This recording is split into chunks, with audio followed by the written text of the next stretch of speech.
ये क्वेश्चन है, ऑब्जेक्टिव है। इस वीडियो को अगर जो देखेगा बढ़िया ढंग से वो समझ लो कि ऑब्जेक्टिव 100 में 100 मार्क आएगा। यानी कहने का मतलब जितना ऑब्जेक्टिव है उतना मार लोगे सब, कोई दिक्कत नहीं होगा। तब ध्यान से समझना हम कैसे बता रहे हैं कैसे नहीं, ठीक है। सबसे पहले क्वेश्चन नंबर 6 पूछे हो तुम लोग। तो क्वेश्चन नंबर 6 में देखो क्या कह रहा है, दो धन पूर्णांक a और b के लिए मस गुणे लस बटा ab बराबर है। तो एक फार्मूला तुम लोग को मालूम है, पहली संख्या गुणे दूसरी संख्या बराबर मस गुणे लस, याद है ना, पढ़ाए हैं। तो यहाँ पे देखो क्या कर रहा है, यानी ये दो संख्या दे दिया है, ठीक है, यही संख्या है। तो ये ए बी और ये ए बी, यानी कह रहा है मौसा निकालिए ए बी का, लौसा निकालिए ए बी का, यही दो संख्या है। तो देखो इसको क्या किया है, बटा में ना भेज दिया है, तो इधर क्या बच गया, 1 ना बचा। तो इसमें कौन है 1, 1। समझ में आ रहा है। अब ये देखो रैकरिंग है ना। तो इसको कैसे बनाओगे, तो इसको बनाने के लिए भी हम बताएं 7 है, ये 9th क्लास का क्वेश्चन है, 7 है ना। देखो रैकरिंग नहीं रहता तब तो सीधा लिख देते 10, लेकिन जब रैकरिंग रहे ना तो ध्यान से समझना कैसे, 7 लिख देना, दशमलव के लिए तुम जानते हो बाटा, यानी अब इसके जो भी बाद में होगा ना उसको बाटा में लिखना। 7 पर रैकरिंग जो है कितने अंक पर रैकरिंग है, 1 अंक पर, 7 पर मत बोलो, 1 अंक पर, तो 1/9 लिखना। समझ में आया, 7/9 यानी ऑप्शन ए। बोलो जी कोई दिक्कत है किसी को? तो अब हम लोग देखते हैं क्वेश्चन नंबर 10, ध्यान से समझना। देखो क्वेश्चन नंबर 10 क्या कह रहा है, ए और बी अभाज्य है। अभाज्य किसको कहते हैं, वैसी संख्या जो किसी अन्य संख्या से ना कटे। अभाज्य है यदि महत्तम समापवर्तक ए बी बराबर, यानी ये जो ए बी यहाँ पे 10 नंबर है, ए और बी है ना, ये अभाज्य संख्या है। तो अभाज्य संख्या मतलब जैसे मान लो 2 हो गया और 3, इसका हम कहें मौसा निकालने के लिए, तो क्या होगा, कुछ किसी से नहीं कटेगा। तो किसी से नहीं कटेगा इसका मतलब 1। अभाज्य संख्या में कोई कॉमन होगा जी, मान लो 2, 3 में कोई चीज कॉमन है, कुछ नहीं है, इसलिए मौसा होगा 1। समझ में आ रहा ना, किसी को दिक्कत तो नहीं। 13 नंबर देखो क्या कह रहा है, निम्नलिखित 13 नंबर कह रहा है, ए बराबर बी क्यू प्लस आर महत्तम समापवर्तक ए बी महत्तम समापवर्तक डैश डैश, यानी इसका मान क्या होगा। तो एक बात बताओ, महत्तम समापवर्तक ऐसे ही ना तुम लोग भाग देते हो, तो यहाँ पे किसका मान होता है। अच्छा हम पूछे ए किसका मान है, तो कहोगे ना ए भाज्य है, बताए हैं। बी किसको कहते हो कि भाजक है। क्यू बी क्यू किसको कहते हो, भागफल है। आर किसको कहते हो, और जब इस विधि का भाग विधि द्वारा मसा निकालते हो तो मसा इधरे को ना कहते जिससे कटेगा, और नहीं तो यहाँ इसको घेरते हो, इसको उतारते हो। समझ में आ रहा है। तो मसा या तो ये होगा या तो ये होगा, यही ना होगा जी।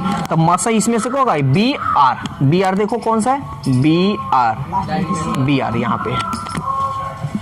समझ में आ रहा है। नेक्स्ट देखते हैं 16 नंबर। देखो क्वेश्चन 16 नंबर क्या कह रहा है, 16 नंबर, निम्नलिखित प्रमेय संख्याओं को दशमलव रूप में लिखने पर कौन दशमलव शांत हो। शांत मतलब पूरा पूरा कट जाए, दशमलव के बाद या तो पूरा पूरा कट जाना चाहिए, ठीक है, शांत हो जाना चाहिए, यही ना बात हुआ।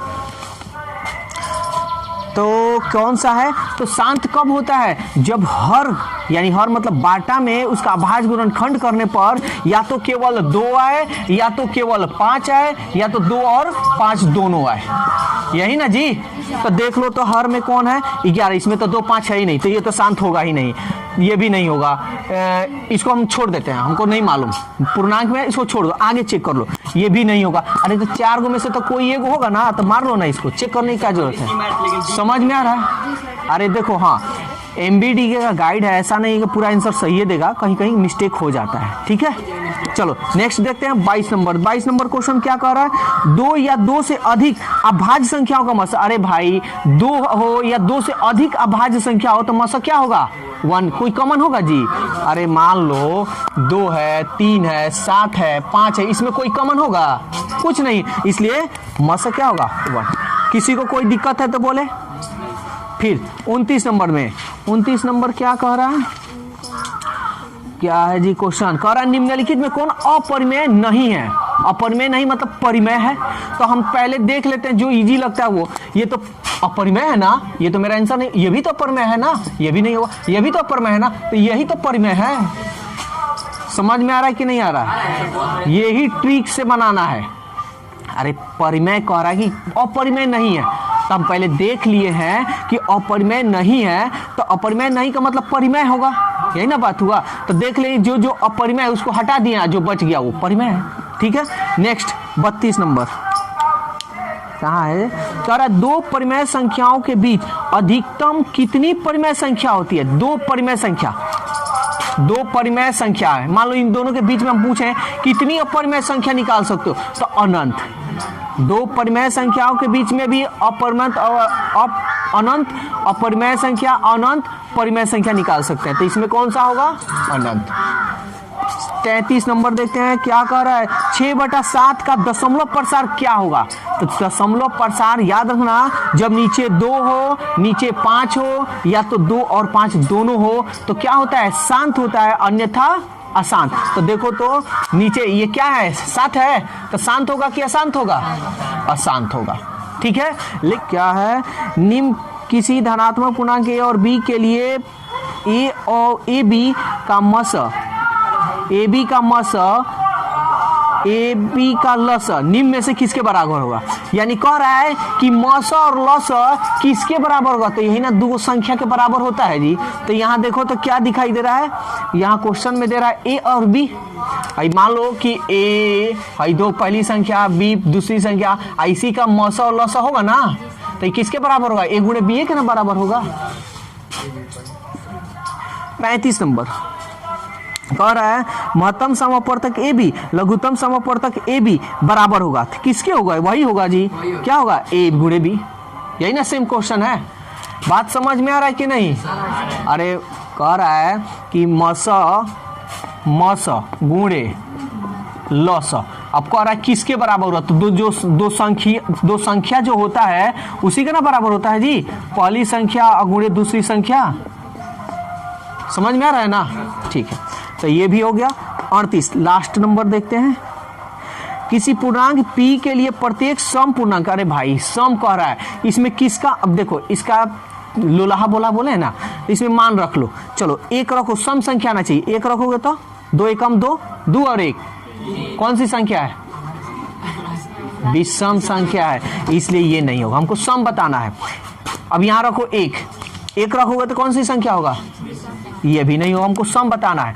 एक रखो, एक का एक सम आ रहा है ना, फिर इसमें 2 भी रखकर चेक करना है, सम और विषम दोनों रखना है। 2 रखो, 2 1 कौन संख्या है? समझ में आया? अरे भाई जब 4 गो में से 3 गो नहीं होगा तो चौथा नंबर तो श्योर है होगा, या नहीं तो रख कर चेक कर लो। 1 रखो, 2 एकम सम संख्या है। 2 रखो, 2 दूनी सम संख्या है। समझ में आ गया? तो ये रहा तुम्हारा एमबीडी का गाइड का क्वेश्चन, और ऐसे ही सॉल्व करना है।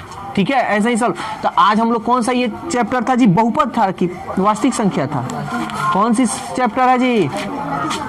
ये वास्तविक संख्या है, रियल नंबर।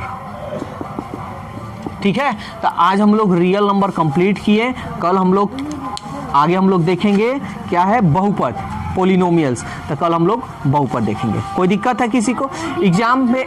हाँ हमारे ऊपर में होगा, ये हाँ। जरूर होगा, कर दिखा दे। देखो 75 को तोड़ लो जी, 5 यहाँ पे तोड़ कर दिखा रहे हैं। 5 एकम 5, 5 25, 5 3 15। ठीक है, तो √5 गुणे, अच्छा इसको हम मिटा देते हैं, तब इसका तो कोई काम नहीं है, यहाँ पर बता दे रहे हैं।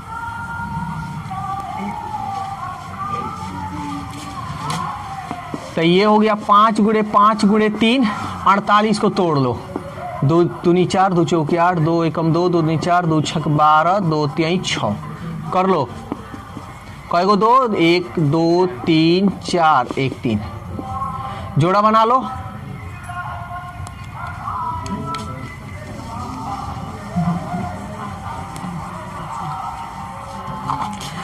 ये देखो तो जिसका जोड़ा बना है इसको हम ऐसे लिख सकते हैं। ये सब बेसिक मैथ है, जो बेसिक किया वो सुपर हुआ, जो नहीं किया वो डपर हुआ। 5 बाहर निकाल दो, √3, 5 2 निकाल दो, ये भी 2 निकाल दो, √3 कट गया। अभी जो बचा क्या है, समझ में आया? तो जो दिखता है वो होता नहीं है, जो नहीं हो का है, जो होता है वो कभी दिखता नहीं, ऐसे होता है। समझ में आ गया ना? तो ये आज हम लोग पोलिनोमियल ये रियल नंबर कंप्लीट किए। कल हम लोग नया चीज़ यानी बहुपद पढ़ेंगे एमबीडी गाइड का, ठीक है? और एग्जाम में ऐसे ही बनाना है, अदर कोई तरीका यूज नहीं करना है, बेस्ट आएगा रिजल्ट।